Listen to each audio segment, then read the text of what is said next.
Bueno, gracias por la oportunidad que nos dan a los servicios de salud del Estado de Puebla a través del gobierno del Estado para llegar a los representantes de los diferentes municipios de nuestra entidad. Antes de pasar a la siguiente diapositiva, considero conveniente hacer una definición de lo que es está bien. Gracias. Quiero definir qué es la mortalidad materna o muerte materna.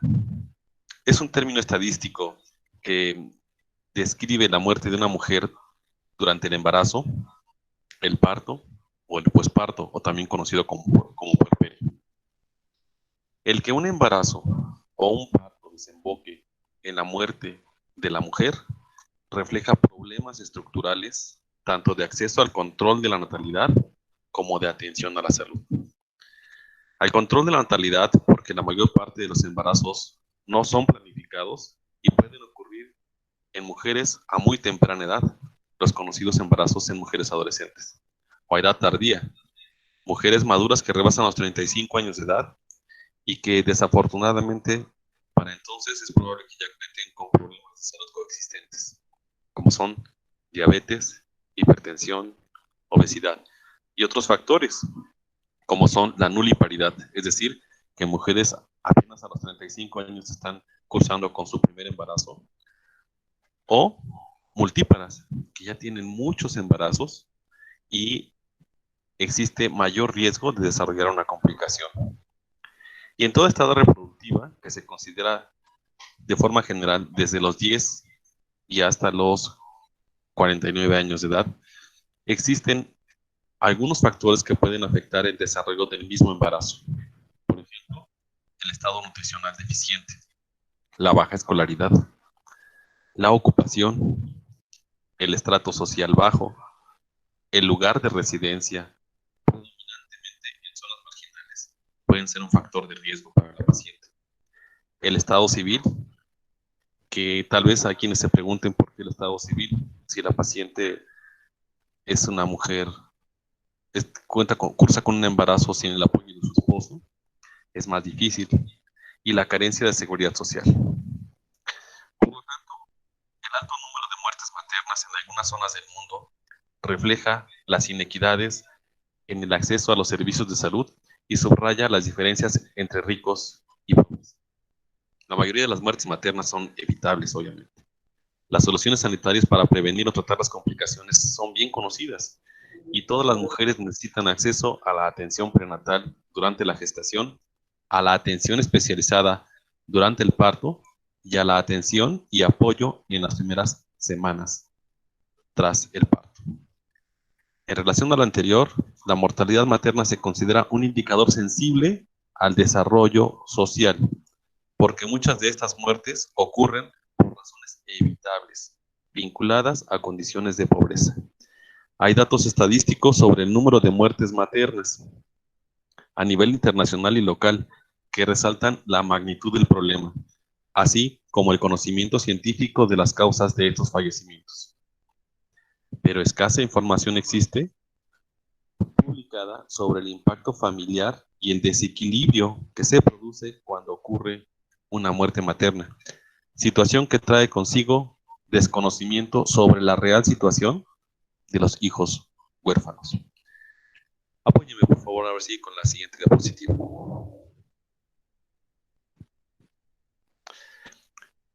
Como título lleva esta diapositiva Ranking Nacional por razón de muerte materna.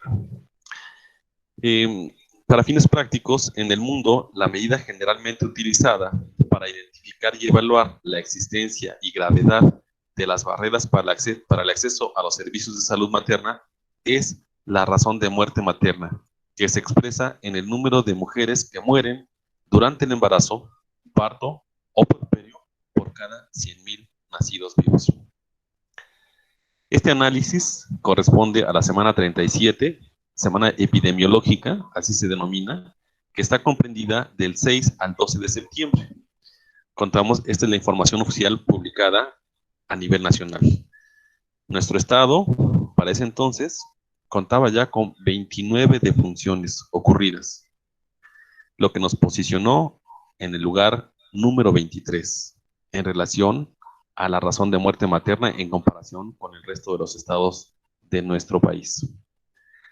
Tenemos abajo un cuadro comparativo de las defunciones ocurridas en el año 2019 en relación con las ocurridas en la misma semana epidemiológica en el año 2020. Podrán notar, tenemos 21 defunciones en el año 2019 a la semana 37, pero 29 ya para el año 2020. La razón de muerte materna refleja un incremento del 56.22%. Este es un panorama epidemiológico general, donde nuestra razón de muerte materna con un valor de 37.9, que lo indica la flecha, sobre la columna que identifica nuestro estado, está por abajo de la razón de muerte materna nacional con un 43.9 por cada 100,000 nacidos vivos. Panorama epidemiológico de la razón de muerte materna en nuestro estado en comparación con la de nuestro país. La siguiente diapositiva, por favor.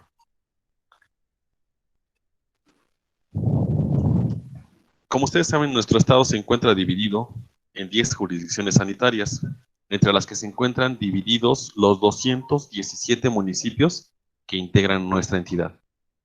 Los servicios de salud del estado de Puebla tienen distribuidos 47 hospitales que proporcionan atención obstétrica y 579 unidades de primer nivel de atención, mejor conocidos como centros de salud.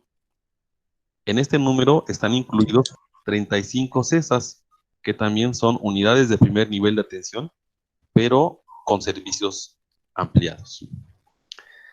El análisis estadístico de las muertes maternas se realiza cada semana y se le denomina semana epidemiológica, como lo había mencionado anteriormente.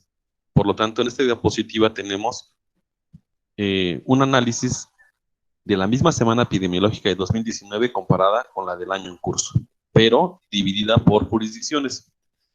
Podemos ver que la jurisdicción número 1, con sede en Huauchinango, en el año 2019 habían ocurrido 2 defunciones. Al año actual ya son 4 las registradas. Para la jurisdicción sanitaria número 2, con sede en Chignahuapan, solo una había ocurrido en 2019 y una también ya a la semana 37 en el 2020. Para la jurisdicción 3, en Zacapuastla, tenemos una defunción en el 2019, pero 3 ya en el 2020. En la jurisdicción de San Salvador el Seco, la denominada el número 4, tenía 3 defunciones en el 2019 y actualmente 0. Para la jurisdicción sanitaria de Huejotzingo, una en el 2019 y una en el 2020. Llama mucho la atención cómo se ha duplicado el número de defunciones en relación a las ocurridas en la jurisdicción sanitaria número 6 de la capital del estado de Puebla, ya que son 8 las que se han registrado en el 2020 en comparación con 4 del 2019. Para la jurisdicción sanitaria de Izúcar de Matamoros, 0 para el 2019 y el 2020. Acatlán de Osorio, en el año 2020 no ha registrado ninguna, afortunadamente, pero tiene una como antecedente del 2019. Para la jurisdicción de Tepeji de Rodríguez, son 4 para el 2019 y 5 en el 2020. Y por último, para la jurisdicción sanitaria de Tehuacán, una de las más grandes y más pobladas, tenemos 4 defunciones en el 2019 y 7 ya en el 2020. 29 defunciones en el año 2020, en comparación con 21 del 2019. Nos permite semaforizar de esta manera nuestro mapa. Todas aquellas que tienen 4 o más defunciones, jurisdicciones sanitarias, están identificadas con color rojo. Las que están en color naranja son las que tienen 3 y en amarillo las de 1 a 2. Obviamente en verde solo las que no han tenido registro de defunción en el presente año. Como les decía, el análisis se hace semana a semana y este porcentaje de incremento que tenemos aproximadamente en un 38% de muertes más que el año 2019 está íntimamente ligado a la situación actual en la que vive el mundo en general, siendo la enfermedad causada por el virus denominado SARS-CoV-2, mejor conocida como COVID-19, una de las principales causas de muerte materna, como lo veremos en la siguiente diapositiva. La siguiente, por favor. Aquí están representadas a manera de gráfica de pastel las principales causas de muerte materna. Durante mucho tiempo, las principales causas de muerte materna habían sido la hemorragia y la enfermedad hipertensiva del embarazo, además de la sepsis, que en términos coloquiales significa infección sistémica. Pero a medida que los sistemas de salud en el mundo han trabajado para disminuirlas y se ha conseguido una reducción, las muertes maternas siguen ocurriendo, pero ahora por causas indirectas. Es decir, debido a problemas de salud preexistentes que con la evolución del embarazo se exacerban y complican el embarazo, pudiendo ocasionar la muerte. Actualmente, la enfermedad respiratoria por el ya mencionado coronavirus en nuestro estado es responsable del 24% de las muertes maternas, con 7 casos registrados, y a nivel nacional el porcentaje es de 21.8%. La hemorragia obstétrica fue desplazada por esta enfermedad respiratoria, pero sigue teniendo prevalencia. La hemorragia obstétrica ocurrida durante el embarazo, el parto o el puerperio representa en nuestro estado el 21% con 6 defunciones y a nivel nacional es del 16.2%. La hipertensión es el trastorno médico más común del embarazo y complica 1 de cada 10 embarazos, según los estudios.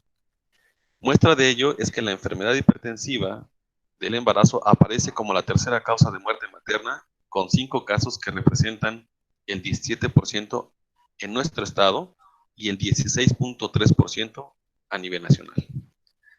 Están agrupadas en color verde y con un porcentaje de 38% otras causas que ocasionaron las defunciones de mujeres embarazadas o puérperas. Y por mencionar algunas, está la desnutrición severa, la embolia del líquido amniótico, la tromboembolia pulmonar, sangrado de tubo digestivo, leucemia, etc. Hasta aquí, estas son las principales causas de defunción en nuestra entidad. La siguiente diapositiva, por favor.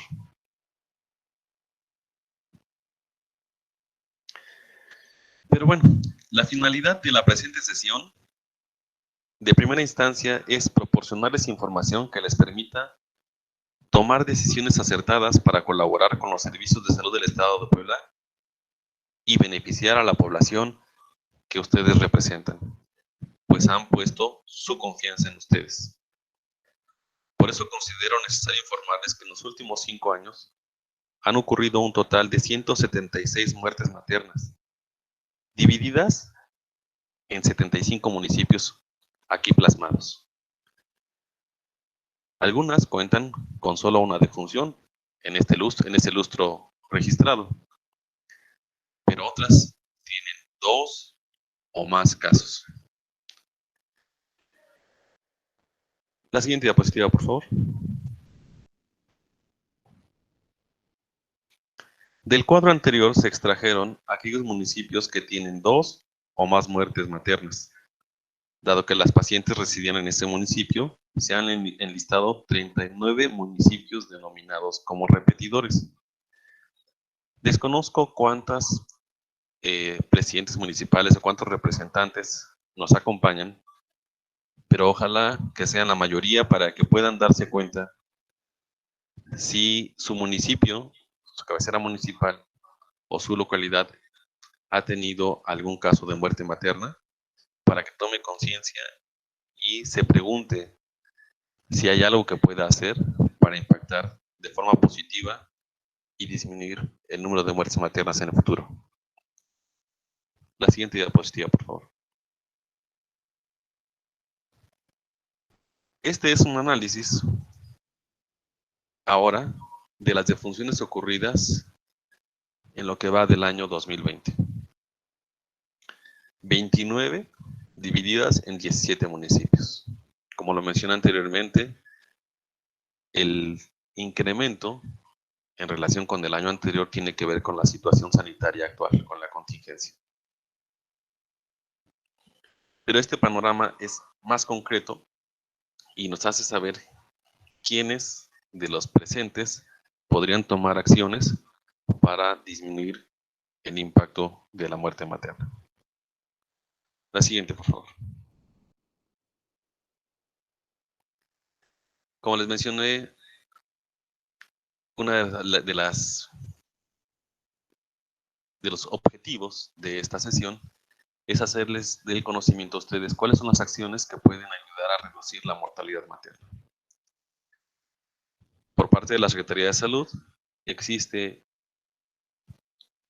un comité que sesiona las muertes maternas ocurridas en los hospitales, en las jurisdicciones sanitarias y a nivel estatal, con la participación de las diferentes instituciones que proporcionan atención médica. Como su nombre lo dice, se busca un análisis de la muerte materna que permita el estudio, el seguimiento y la prevención de la morbilidad y la mortalidad materna, pero también de la perinatal.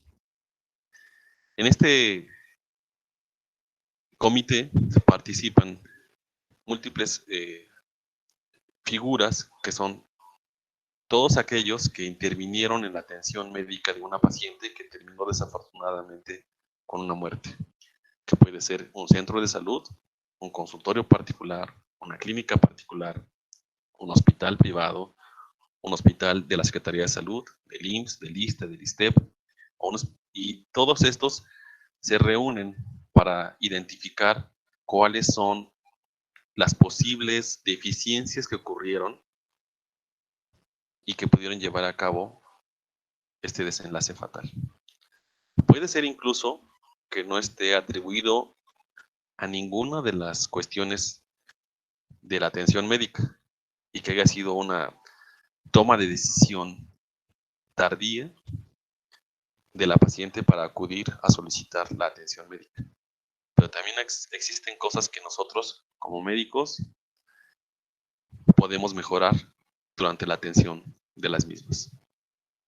Esta es una de las acciones en las que los servicios de salud del Estado de Puebla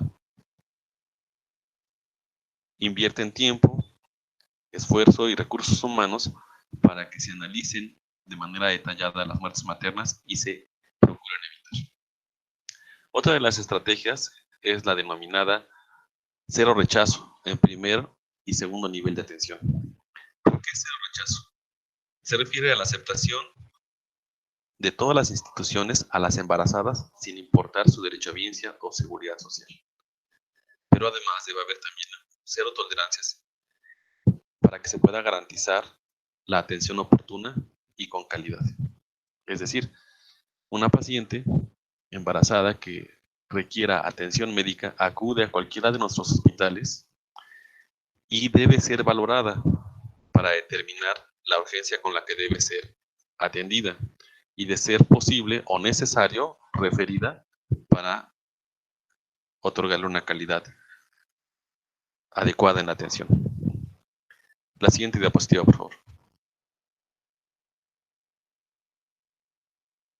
Otra de las acciones para reducir la mortalidad materna es la integración de censos de embarazadas que se llevan a cabo principalmente en los centros de salud. La mayor parte de los municipios, de las juntas auxiliares y de las localidades tienen acceso a un centro de salud que está representado por al menos un núcleo básico en el que el médico encargado hace un diagnóstico de salud y reconoce, de acuerdo a su pirámide poblacional, el número de mujeres en edad reproductiva con las que cuenta y, en base a ello, estima cuántas embarazadas puede tener. Integrarlas de forma correcta permite analizar los factores de riesgo con los que ya cuenta por su edad, por su condición, por su evolución del embarazo, por por la edad materna, por los antecedentes ginecobstétricos, etc. La identificación oportuna permitirá al médico de primer nivel de atención referirla al hospital para que sea valorada en una consulta proporcionada por un médico ginecobstétrica o en su defecto incluso si la paciente tiene algún problema de otra índole, por ejemplo, un lupus eritematoso sistémico que se considera una enfermedad concomitante que puede complicar el embarazo y a veces ocasionar una muerte, referir a la paciente a un tercer nivel de atención para que sea vista por un reumatólogo, por ejemplo. Esa es la finalidad de que exista la integración de censo de embarazadas en el primer nivel de atención. Y, desde luego también, si la paciente tenía una cita y no acudió, se le haga una visita domiciliaria para saber cuál ha sido el motivo. Esa es la participación del primer nivel de atención. Pero aquí, los representantes del municipio pueden intervenir, haciendo promoción en general en las comunidades para que asistan de forma oportuna a sus consultas. Y con eso llevar a cabo un control prenatal adecuado, disminuyendo el riesgo de las complicaciones que puedan surgir durante el mismo embarazo, durante el parto o en el puerperio incluso. Es ahí en el primer nivel de atención también donde se lleva a cabo el plan de seguridad. El plan de seguridad es una serie de pasos que las mujeres y las familias deben de considerar para estar preparadas y saber qué hacer ante una complicación y evitar una muerte materna logrando una atención oportuna. Es aquí donde el médico asesora normalmente a la paciente, que desafortunadamente a veces acude sola, pero la mayor parte de las veces va con el esposo, con la hermana, con la mamá o la suegra. Quien quiera que le acompañe debe ayudarle a elaborar este plan de seguridad. Y las preguntas que deben hacerse en base a este plan de seguridad son, por ejemplo, ¿en qué fecha se espera que nazca el bebé? ¿Quién va a atender el parto? ¿En dónde van a atender el parto? ¿Cuánto tiempo tardarán en llegar a ese lugar? ¿Quién les va a acompañar? Y si esa persona no está, ¿quién más puede hacerlo? ¿Tienen otras hijas o hijos? ¿Quién los va a cuidar durante su estancia en la unidad donde atenderán su parto? Y esta serie de cuestionamientos ayudarán no solo a la mujer embarazada a estar preparada, sino que en caso de alguna emergencia, los familiares, amigos o personas cercanas como los vecinos podrán tomar decisiones o seguir el plan que la pareja tenga ya trazado y con ello, ayudar a tomar decisiones afectivas y asertivas para brindar el mejor de los apoyos. Esa es la finalidad de que se elabore un plan de seguridad. Los municipios, informar a la población a través del perifoneo o del medio que consideren conveniente mediante las reuniones en el DIF, que acudan a sus unidades de primer nivel de atención, denominados también centros de salud, para que lleven a cabo su control prenatal y que elaboren su plan de seguridad, ayuda a disminuir el riesgo de una muerte materna. La siguiente diapositiva, por favor.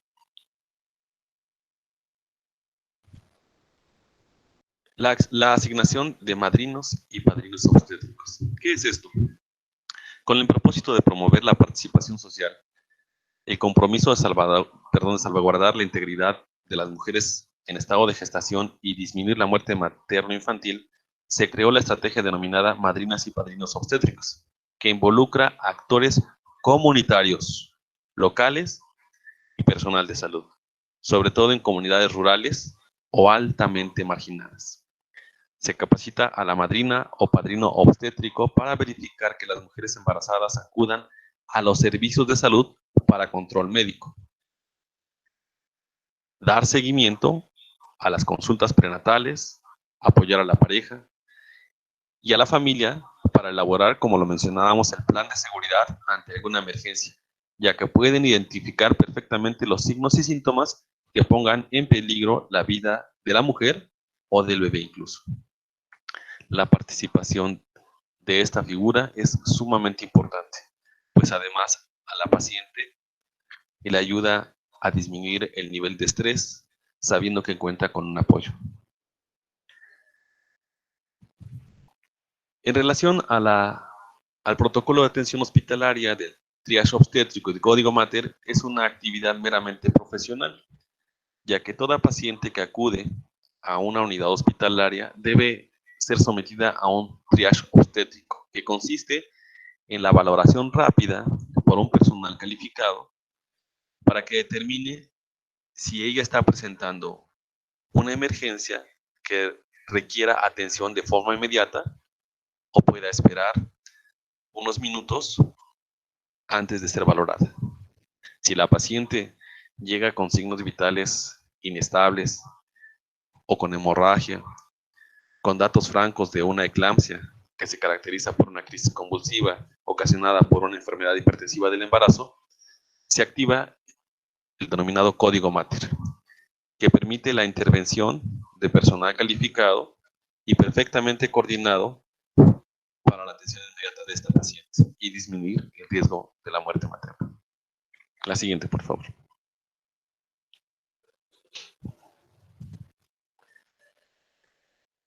El chat de emergencias obstétricas es otra de las herramientas con las que contamos, en las cuales incluso su servidor participa de forma activa, y es una herramienta en la cual los hospitales, las jurisdicciones sanitarias, incluso los centros de salud, pueden informar de la necesidad de regular a una paciente con una urgencia obstétrica, y de esa manera asegurar la aceptación y recepción de embarazadas a nivel hospitalario. Desde luego, con la intervención del sistema de urgencias médicas avanzadas y a través de el CRUM, que es el Centro de Regulación de Urgencias Médicas. La finalidad es hacer una red para que si una paciente tiene una necesidad de ser atendida por un hospital de mayor resolución, no solamente echar mano del más cercano, sino de cualquiera que pueda prestarle atención y facilitarle su recepción en estos nosocomios. Los traslados seguros, denominados transportes AME, transporte de atención a la mujer embarazada, y SUMA, son de gran importancia. ¿Qué es un transporte AME? En los lugares alejados y de difícil acceso se llevan a cabo convenios con las presidencias municipales para garantizar el traslado de forma gratuita y oportuna al hospital. Por eso es importante que al término de esta sesión los participantes identifiquen con cuántas comunidades de difícil acceso cuentan y saber si esas ya tienen algún convenio para transportar a las pacientes que en algún momento lo requieran. Saber si ya cuentan con un transporte amplio. ¿De qué manera impacta esto? Por ejemplo, si una paciente inicia con sangrado activo y requiere acudir a una atención médica, pero no cuenta con los medios necesarios, además de que está en un área marginada, el municipio puede apoyarle designando a una unidad y a una persona para que les acompañe y les traslade de forma inmediata. Se han dado casos a nivel nacional en que mujeres pudieron haber salvado la vida si hubieran sido trasladadas de manera oportuna y correcta, desde luego, y segura. Por otra parte, el SUMA, denominado también como Sistema de Urgencias Médicas Avanzadas, proporciona un traslado oportuno y seguro a mujeres en trabajo de parto con alguna complicación durante este. Y para esto se garantiza el equipamiento adecuado de las ambulancias terrestres y aéreas con tecnología de vanguardia. Pero es sumamente importante la participación de los presidentes municipales para ayudarnos a conseguir un transporte seguro, sobre todo en aquellas localidades donde no hay una ambulancia disponible que puede trasladar a la paciente de forma inmediata. La siguiente, por favor.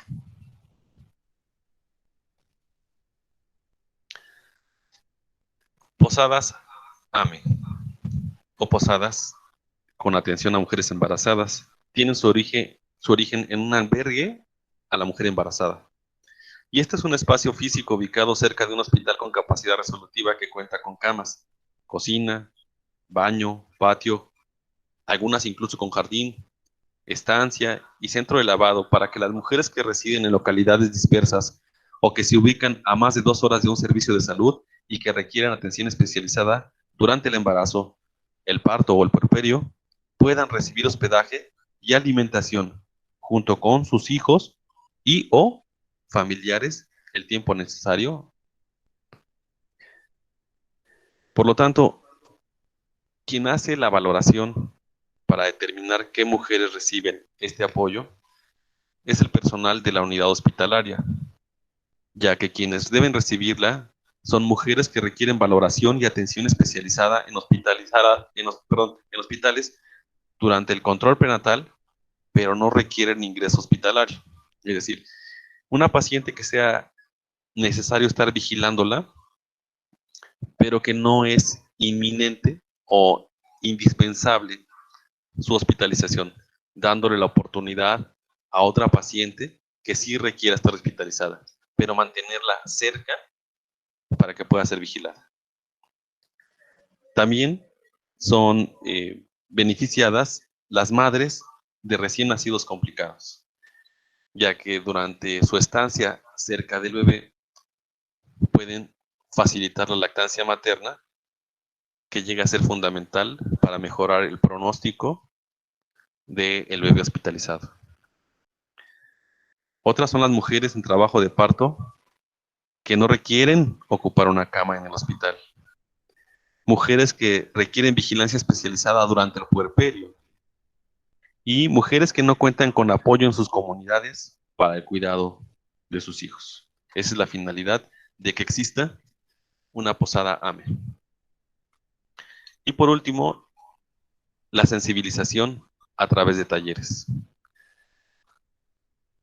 Durante las consultas prenatales, ya sea el médico, la enfermera o el promotor de salud, informa a las pacientes la identificación oportuna de las señales durante el embarazo, las señales de alarma, como pueden ser dolor de cabeza constante. Desde luego todo esto se maneja en términos coloquiales para que la paciente lo entienda y así lo entienda también su acompañante, sobre todo su madrina o padrino obstétrico, que son quienes normalmente van a estar al pendiente, además de su familiar. Si llega a tener hinchazón de manos, de caras o pies, si ve lucecitas o si ve nublado, insisto, esta es la forma en la que se dirige el personal a las pacientes y para evitar emplear tecnicismos que pudieran generar complicación en el entendimiento de las pacientes. Si escucha zumbidos, si presenta sangrado vaginal, si el bebé no se mueve, si el bebé crece poco o deja de crecer, o si tiene contracciones en el útero o matriz antes de la fecha probable de parto, es la información que recibe la paciente durante la sensibilización a través de talleres, la identificación de señales de alarma. Estas son muy, muy importantes para que la paciente pueda acudir de manera oportuna, ya sea al centro de salud, pueda avisar al padrino o madrina obstétrica que le proporcionen la atención para trasladarse. En resumen, estas son las acciones que pueden ayudar a reducir la mortalidad materna. Quisiera concluir mi participación diciéndoles que la mayoría de las muertes maternas son evitables. Las soluciones sanitarias para prevenir o tratar las complicaciones son bien conocidas y todas las mujeres necesitan acceso a la atención prenatal durante la gestación, a la atención especializada durante el parto y a la atención y apoyo en las primeras semanas tras el parto. La pregunta para ustedes es, cuestiónense de qué manera ustedes pueden apoyar a su población colaborando con la Secretaría de Salud.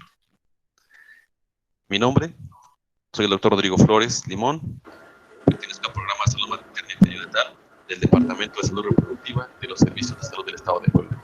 Ahí están los datos, el número telefónico y extensión y el correo electrónico, por si alguien tiene alguna duda, pueda ser retroalimentada posteriormente. Gracias por la oportunidad. Buenas tardes. Muchísimas gracias, Rodrigo, por tu presentación. Sumamente importante este tema para todas y todos nosotros, sobre todo a nuestros compañeros de los municipios en el interior del estado.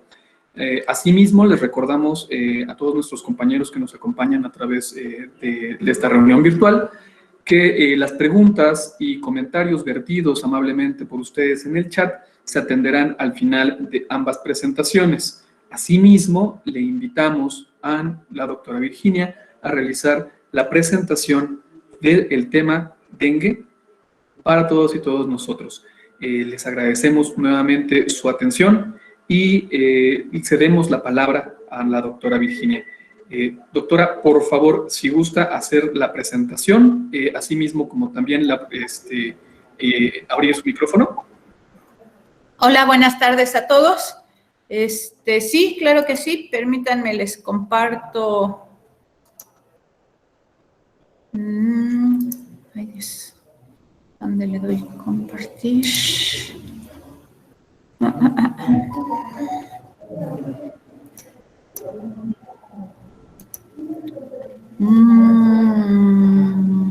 la parte de abajo de la pantalla, junto a los botones de apertura de cámara y micrófono, está un botón de presentar ahora.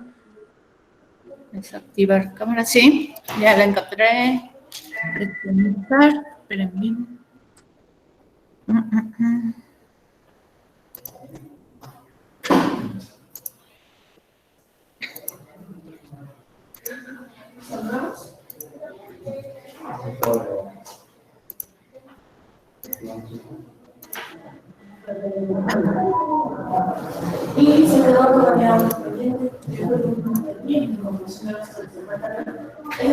No sé si ahí vean mi pantalla. Ya la podemos visualizar. Si gusta, por favor. Sí, adelante. Adelante, muchas gracias. Bueno, pues muy buenas tardes a todos. De antemano, muchas gracias por este espacio, por esta oportunidad de compartir con ustedes este tema.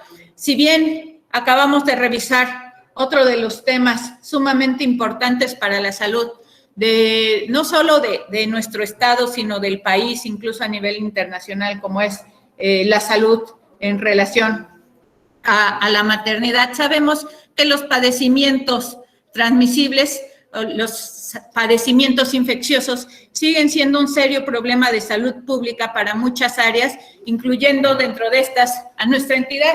Y tenemos que tener muy presente que aunque actualmente nuestro mayor énfasis, nuestra mayor problemática en cuanto a la salud está enfocada sobre todo a la situación de la pandemia por COVID, tenemos que tener presentes y recordar que hay otros padecimientos que son igual de importantes y que pueden llegar a ser igual letales para nuestra sociedad, y por lo tanto tenemos que tenerlos en el radar. Y pues este tipo de padecimientos pues no solo afecta a un grupo de edad, este tipo de padecimientos no discrimina entre género, entre religión, entre ninguna condición que pudiéramos tener dentro de nuestra sociedad. Entonces, bueno, vamos a hablar rápidamente de dengue. Recordar qué es el dengue, pues es una enfermedad viral que la causa un virus denominado denguevirus, como tal, tiene 4 serotipos o 4 variantes, y que se transmite única y exclusivamente a través de la picadura de un mosquito. Aquí pueden observar las dos especies de mosquitos que transmiten este tipo de padecimiento y que es conocido como el Aedes aegypti y el Aedes albopictus. El Aedes aegypti es el transmisor más común en nuestro medio y es generalmente un mosco de hábitos peridomiciliarios o que vive normalmente con nosotros o que le gusta vivir dentro de nuestra casa habitación, y el Aedes albopictus tiene características de que generalmente es un mosquito más selvático, más silvestre, entonces tiene menor contacto con la población humana. Sin embargo, el Aedes albopictus es más resistente a las temperaturas extremas, como es en épocas invernales o en épocas de mayor frío. ¿Cómo se transmite el dengue? Como ya comentábamos, forzosamente tiene que haber la participación de un mosquito. Generalmente puede ser un mosquito sano que llega, chupa sangre o se alimenta de la sangre de un paciente, de una persona enferma. a su vez se convierte ya en un mosquito infectado, va y se alimenta de otro individuo sano y al alimentarse dentro de su saliva, pues transmite el virus. Posterior a esta alimentación pueden pasar de 4 a 8 días en promedio o hasta 15 días en que esta persona sana empiece a desarrollar sintomatología. La sintomatología, pues, de un cuadro leve generalmente se caracteriza por fiebre, por dolor de cabeza, por dolor en articulaciones, por dolor muscular, por dolor atrás de los ojos, y estos generalmente son cuadros leves de dengue. Sin embargo, estos cuadros, dependiendo del serotipo, el tipo de virus que esté afectando al individuo, dependiendo de las características propias del individuo, como su estado nutricional, si tiene alguna otra enfermedad concomitante, etcétera, incluso si llega a tener otra enfermedad infecciosa, pueden desarrollar cuadros muy severos que pueden llevar a fallecer a estas personas. Esta enfermedad, pues, no es exclusiva de nuestra área. Como pueden observar, con puntitos rojos o puntotes rojos, son las zonas donde se concentra el mayor número de casos. El año pasado fue uno de los años donde se identificó el mayor número de casos en la historia a través de la OPS que estuvo notificando, y la mayoría de estos casos se concentraron en Brasil, en Paraguay, en Bolivia. Sin embargo, similar a lo que pasaba en otros países, en nuestro país se tuvo un repunte muy, muy importante de casuística para dengue. Pero bueno, ¿qué está pasando en nuestro país? Hasta la semana 37, que es aproximadamente hace 2 semanas, es la semana del 6 al 12 de septiembre. Este es el reporte que teníamos de nivel federal. Como pueden observar, hasta esa semana teníamos un total de 10,357 casos confirmados. Si lo comparamos con el año pasado hasta la misma semana, pues aparentemente tenemos una disminución. El año pasado teníamos hasta esta semana 16,403 casos.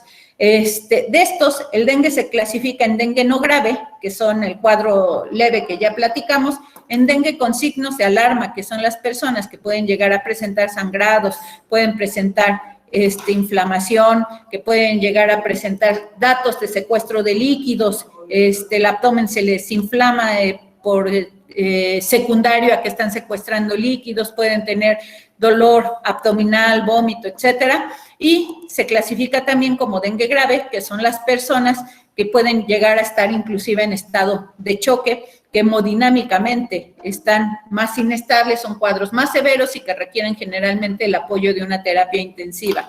Entonces, si ustedes observan cómo se ha comportado este padecimiento, para nuestro país, de dengue con signos de alarma, más casos de dengue grave, se tiene un total de 2,461 casos, que es aproximadamente el 20%, 22% de la casuística total. Tenemos 7,896 casos de dengue no graves reportados a esta semana. Como ustedes pueden observar, hasta esa semana tenemos notificadas 28 defunciones, que en comparación con el año pasado, aparentemente hay una disminución. Sin embargo, recordemos que este es un año atípico, por la presencia de otro padecimiento que está circulando, y muchas veces la población no acude a los servicios de salud a diagnosticarse o al seguimiento, y más si dicen, bueno, ya sé que es dengue, es un cuadro de dengue no grave, entonces generalmente es gente que no está acudiendo a nuestros servicios de salud. Sin embargo, pues la situación alarmante es que se siguen presentando casos, seguimos teniendo un buen número de casos en nuestra población, y algo que hay que hacer énfasis es que de todos estos casos el 61% corresponden a los estados de Jalisco, Michoacán y Veracruz. Aquí esto nos debe de poner en alerta porque sabemos que pues Veracruz es un estado que colinda directamente con la entidad poblana, y el mosquito pues no conoce ni de límites ni de fronteras. Al mosquito no le interesa si está del lado de, a lo mejor, ¿qué nos queda de ese lado? De Martínez de la Torre, no sabe si le queda del lado de Ayotosco, no sabe, finalmente va a tratar de buscar cómo subsistir. Y pues generalmente con las vías de comunicación es muy fácil que nosotros viajemos al estado de Veracruz, en nuestro propio vehículo podamos traer de pasajero un mosquito infectado y pues que si tenemos población susceptible en nuestra comunidad, pues fácilmente se empiece a dispersar esta enfermedad. Como ya comentábamos, existen 4 variantes o 4 serotipos para el dengue. Se denominan muy fácilmente serotipo 1, 2, 3 y 4. Históricamente se tenía el antecedente de que el serotipo 3 o la variante 3 era el serotipo más agresivo o que estaba más asociado a cuadros hemorrágicos y severos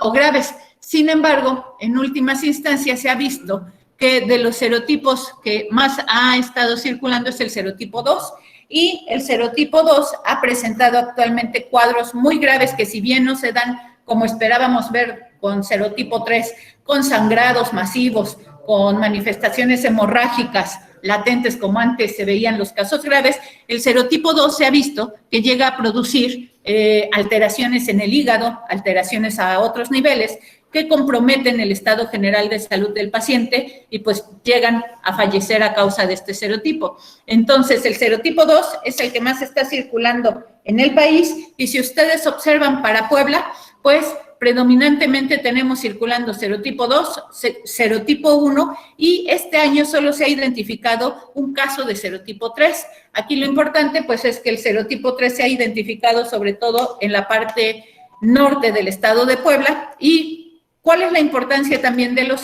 serotipos? Si nosotros tenemos circulando o ya se presentaron en nuestra localidad muchos casos de serotipo 1, pero nuestra población es virgen para el serotipo 2 y de repente nos trajimos un mosquito de Oaxaca infectado con serotipo 2 y empieza a diseminar esta variante de dengue en nuestra población que estaba acostumbrada a tener el serotipo 1, corremos el riesgo de presentar cuadros más graves, porque se habla de que la circulación simultánea o la infección simultánea de una persona o consecuente de 2 o más serotipos, pues condiciona la presencia de casos más graves en nuestra población y pues que comprometen su vida.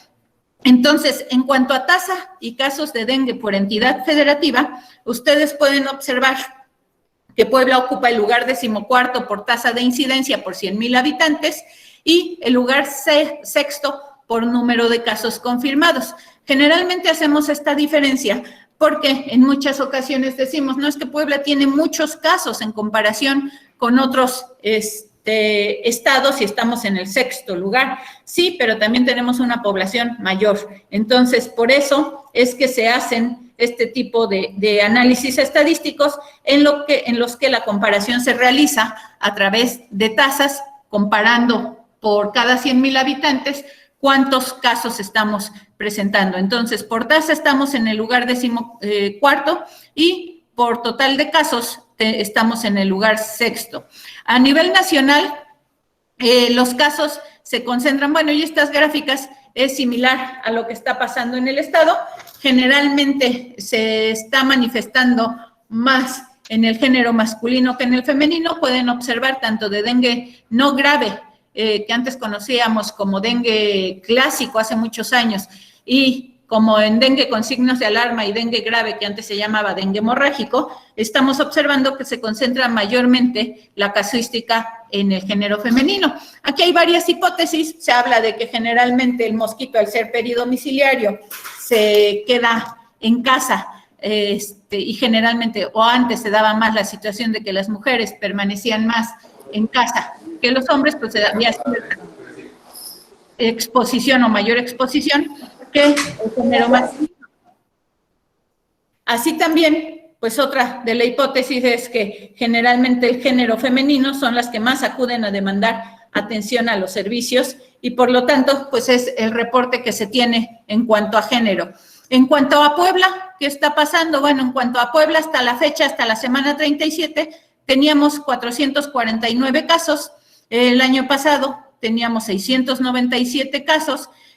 Actualmente tenemos una defunción asociada a este padecimiento y pues aquí pueden observar la distribución a través de dengue no grave, dengue con signos de alarma, dengue con signos de alarma más dengue grave. Aquí algo importante que tenemos que recalcar es que si ustedes observan, sí hubo una disminución de casos en relación al año pasado. Sin embargo, los dengues con signos de alarma, los dengues graves, tuvieron un incremento en relación al año pasado. ¿Qué quiere decir? Estamos teniendo menos casos, pero son casos más graves. Entonces, si bien hay una disminución en relación a la casuística del año pasado, tenemos que continuar con las actividades de prevención y control, porque el riesgo de nuestra población es que áreas como Izúcar de Matamoros, Acatlán, la zona norte del estado, Francisco Zetamena, Villa Lázaro Cárdenas, etcétera, que ya tienen el antecedente de presentar casos, en una segunda o tercera infección se corre el riesgo de presentar casos más graves. Este es el canal endémico. En la línea negra ustedes pueden observar cómo se han presentado los casos este año y pues podemos observar que estamos totalmente en la zona de alarma, incluso ya saliendo hacia una zona de emergencia en la cual pues de acuerdo a cómo se están comportando los casos, en estas últimas semanas es cuando ha habido un repunte o un incremento y generalmente está asociado a las condiciones climatológicas. De acuerdo a lo que la Federación nos tiene identificados, los municipios ahorita más afectados o que tenemos con mayor casuística, podemos observar que está Chila de la Sal, está Coscatlán, está Cateno, Chautla, ahí en la jurisdicción 7. Y ya la distribución de los casos por jurisdicción sanitaria, pues pueden observar que el mayor número de casos está concentrado en la jurisdicción 10 de Tehuacán, seguido de la jurisdicción de Izúcar de Matamoros y posteriormente la jurisdicción de Huauchinango, la jurisdicción de Acatlán, la jurisdicción de Zacapuastla. Aquí podemos observar el porcentaje de afectación por jurisdicción sanitaria y aquí por municipios. Entonces, tenemos que reforzar estas actividades, tenemos que seguir trabajando en la prevención de este tipo de padecimiento. De las jurisdicciones más afectadas, comentábamos Tehuacán, dentro de los municipios más afectados, tenemos el propio Tehuacán, tenemos a Coscatlán, tenemos a Jalpan, a Sinacatepec, al Tepejian, San José Miahuatlán, aunque Coscatlán se menciona desde nivel nacional como los municipios más afectados. Recordemos que de nivel nacional generalmente las comparaciones las hacen a través de tasas. Aquí tenemos con números absolutos, con el total de casos que se han presentado y pueden observar cómo ha sido el comportamiento a través de los años y similar a lo que comentaba yo hace rato que pasó en otros países como Brasil y demás. 2019 fue uno de los años más complicados en los últimos años en cuanto a casos de dengue. Fue el año que más casos hemos concentrado y pues en rojito, bueno, aquí podemos observar cómo se están presentando los casos para este año. En relación a grupos de edad, ustedes pueden observar que se tiene el mayor porcentaje de casos, generalmente son poblaciones jóvenes. Es una enfermedad que, como ya comentaba hace rato, si bien no discierne entre grupos de edad, ni género, ni demás, hemos observado que el mayor número de casos se encuentra en el grupo de edad de 10 a 14 años, seguido del grupo de 20 a 24 y de 25 a 29. Sin embargo, recordemos que al igual que otros padecimientos, el mayor riesgo para complicaciones, para llegar a fallecer, se da en los extremos de la vida, que son menores de 5 años y personas mayores de 60 años que incluso pueden llegar a tener comorbilidades. ¿Cuál es nuestro universo de riesgo? Bueno, tenemos identificados 116 municipios, prácticamente un poco más de la mitad de los municipios que conforman nuestra entidad, 229 localidades. Sin embargo, para el segundo semestre de 2020 se tienen identificados como municipios prioritarios o de más riesgo para trabajar y para la prevención de este tipo de padecimientos, 37 municipios que los conforman 51 localidades. Aquí ya cada uno podrá ubicar su municipio y pues prácticamente los tenemos localizados en la jurisdicción de Huauchinango, como comentábamos, toda la parte norte del estado que colinda con Veracruz, la parte de Zacapuastla o la jurisdicción de Zacapuastla, sobre todo estas zonas que colindan también con Veracruz, todo lo que es Zacateno, Huitamalco, Ayotosco, Cuetzalan, etcétera. La zona sur del estado, aquí el área de Tehuacán, con los municipios que también ya mencionamos, la zona de Acatlán, Izúcar de Matamoros, con Chautla, Chietla, aquí Acatlán con Tulcingo, Acatlán propiamente, etcétera. Son las zonas de mayor riesgo. Pero entonces, ¿qué es lo que podemos hacer o qué es lo que tenemos que hacer? ¿Qué podemos realizar? El control, el control prácticamente se basa en estrategias de limitar el crecimiento y la proliferación de los moscos transmisores de esta enfermedad. Entonces, en una primera fase o en la base de una pirámide para la prevención, para el control de la dispersión de enfermedades, ya se pasó esto, tenemos que contemplar acciones de saneamiento básico. ¿En qué consisten estas acciones? Prácticamente es evitar tener criaderos, prácticamente es evitar tener depósitos que puedan contener agua de lluvia, que puedan contener agua que es donde se reproduce el mosquito. Entonces, como ustedes observan en esta imagen, generalmente la base para poder prevenir esta enfermedad son las acciones de descacharramiento, de eliminación de criaderos, de evitar que depósitos tengan agua si no la vamos a utilizar. Los criaderos preferentes de este tipo de vector son las llantas, porque generalmente les da la oscuridad, la temperatura, etcétera, ideal para poderse reproducir. Sin embargo, botes donde normalmente acumulamos agua para consumo humano, si no lo tapamos, se vuelve un excelente criadero. Toda aquella basura, todos aquellos depósitos que ya no nos sirven, los envases de refresco, etcétera, si están a la intemperie y llueve y se llenan de agua, se vuelven criaderos excelentes para este mosco. Entonces, la base de nuestro control de este tipo de padecimientos es indispensable involucrar a la población, es indispensable involucrarnos como autoridades de todos niveles y pues prácticamente se basa en la limpieza y en el control de los criaderos. En una segunda etapa, y cuando toda la base, cuando todas las actividades de control físico, de saneamiento básico fallan, tenemos que pasar a una segunda etapa, que es el control químico, que es a través de aplicación de insecticidas, que se llaman larvicidas, los que ponemos en los depósitos de agua para evitar que el mosco se siga desarrollando y llegue a ser un mosco adulto, o bien aplicación de adulticidas o lo que conocen como fumigaciones o nebulizaciones,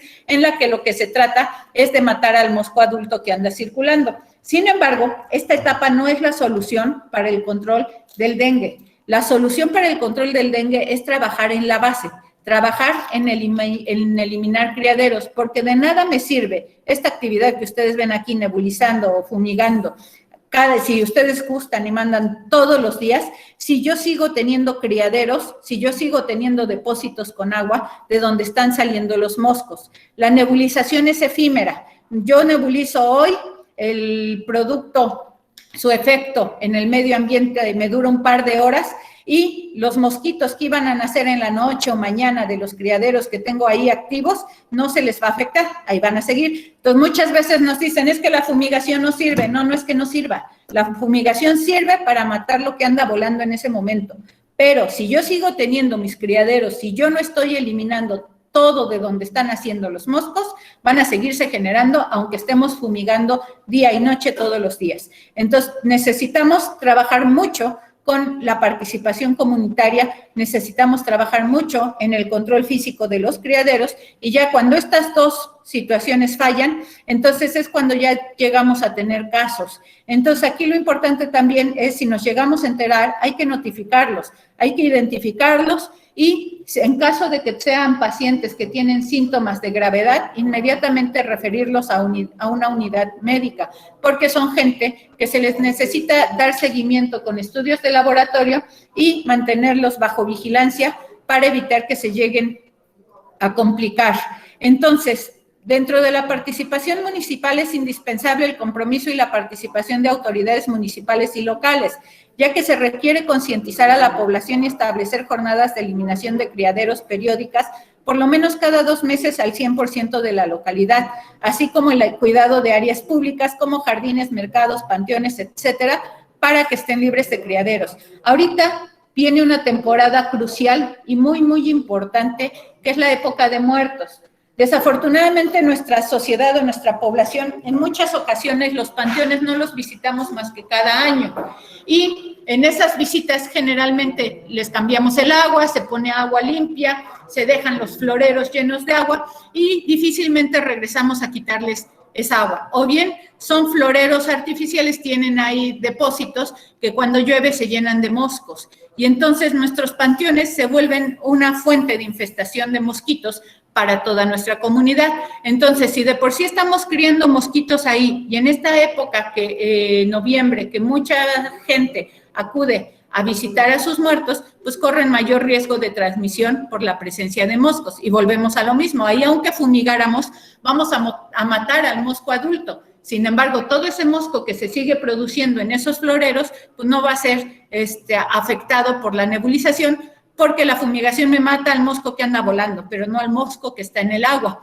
Entonces, ¿qué se requiere para estas actividades? Generalmente se requiere vehículos, personal y combustible, sobre todo para las acciones de control físico, para las acciones que se tienen que llevar a cabo, ya que en los descacharramientos, aquí lo importante también es que cuando hagamos descacharramientos, sacar todo lo que la población ya no va a utilizar y llevarla a un punto alejado de nuestra comunidad, porque en ocasiones hemos observado que la gente saca sus cacharros para que los recoja el camión y de repente los de otra colonia dicen, pues igual y me sirve eso y me lo llevo, y de repente solo cambiamos de lugar los cacharros y la problemática continúa en nuestra localidad. Entonces, ¿cuáles son las acciones municipales que tenemos que realizar? Saneamiento básico en espacios públicos, parques, escuelas, balnearios, panteones, mercados, albergues de jornaleros, agrícolas, etcétera. Jornadas locales de eliminación de criaderos, que es el principal objetivo, es que la población deseche de sus viviendas objetos y recipientes donde se reproducen estos moscos.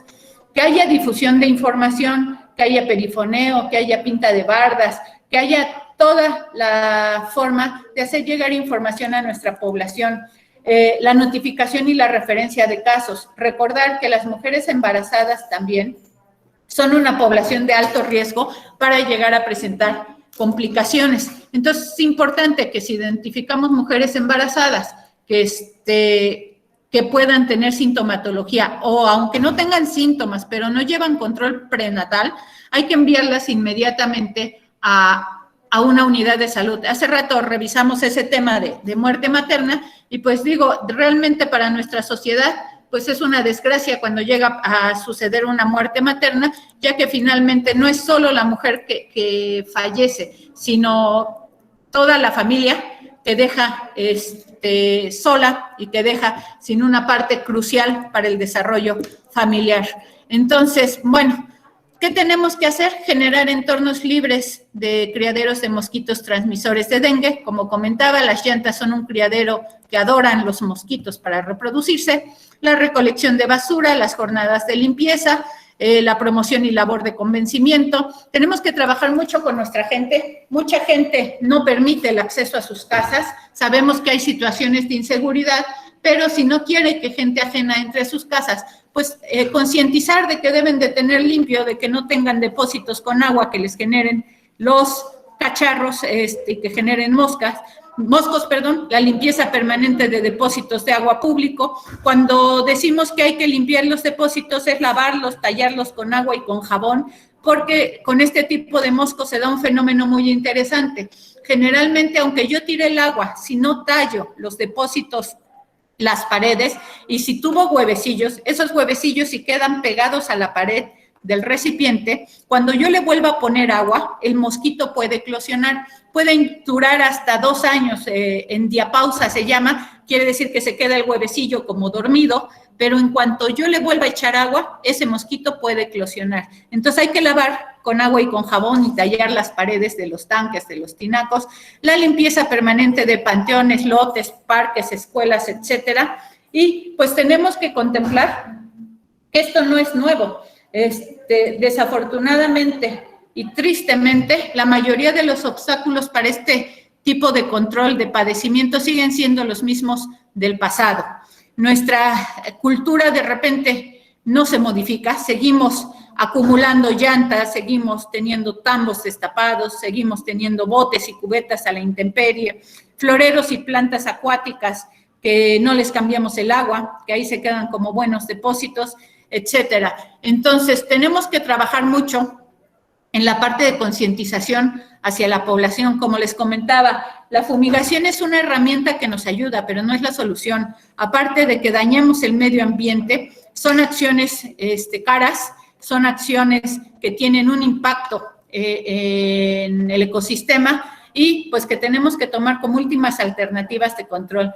Tristemente, les digo, hemos visitado unidades, lugares públicos, inclusive oficinas gubernamentales, casas y demás, y ustedes no me dejarán mentir que muchas veces encontramos este tipo de situación. Mucha gente argumenta y dice, es que soy muy pobre. No, no es la pobreza, es la falta de conciencia y de responsabilidad.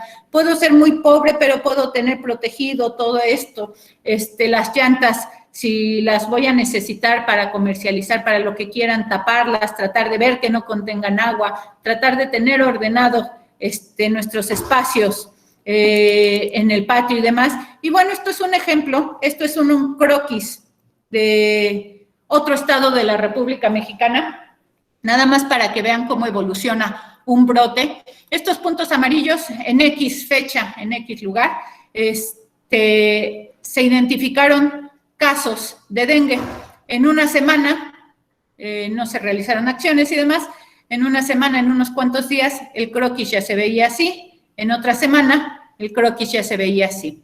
Entonces, y a fin de mes, pues ya prácticamente estaba inundado de casos toda la localidad. Recordemos que la mosquita tiene capacidad de poner 100 huevecillos en cada oviposición. La mitad de esos huevecillos van a ser hembras. La mitad de esos huevecillos van a necesitar alimentarse de sangre para poder seguir subsistiendo. Entonces, pues la dispersión, como les decía, si no eliminamos los criaderos, si no eliminamos los depósitos con agua donde se reproduce el mosco, no vamos a poder acabar con este problema. Esto es una responsabilidad compartida. Esto no es una problemática que digan es que es la responsabilidad de la Secretaría de Salud que no haya dengue. No, la responsabilidad es de todos. La responsabilidad recae en la comunidad, en los académicos, en las autoridades y en todos los sectores que ustedes quieran involucrar. Este tipo de padecimientos, si lleváramos a cabo una estrategia que es la de lava, tapa, tira y voltea, sería muy de mucho impacto para la reducción del vector transmisor y por lo tanto de los casos. Si nosotros tiramos todos los objetos inservibles que almacenan agua, si lavamos tinacos, patios, floreros, las piletas, si volteamos cubetas, botellas, todo lo que no utilicemos, si tapamos los recipientes, porque sabemos que hay localidades que hay escasez de agua y necesitamos acumular agua para consumo humano, pero si lo tenemos adecuadamente tapado no pasa nada, pues disminuiríamos importantemente la transmisión de estos padecimientos. Entonces, cada área tiene una responsabilidad, pero aquí lo importante es trabajar como un equipo, trabajar en un engranaje y recordar que en menos de 25 minutos podemos acabar con el mosco. Si cada uno de nosotros en nuestras casas, ahora en la época de COVID, que decían que quédate en casa, evita salir, evita visitar lugares con mucha gente, ese ratito que nos quedábamos en casa, de esos media hora nos dedicáramos a limpiar nuestro patio, a limpiar, a quitar el agua de los floreros, etcétera, tendríamos mucho impacto en un problema de salud pública que nos puede restar vidas de nuestros seres queridos. Entonces, pues tenemos todos que intensificar las acciones. Estamos en el segundo semestre del año, que sabemos que es donde generalmente se incrementan los casos de dengue, donde existe el mayor riesgo por la época de lluvias, y pues tenemos que incrementar y reforzar todas estas medidas. Pues muchas gracias.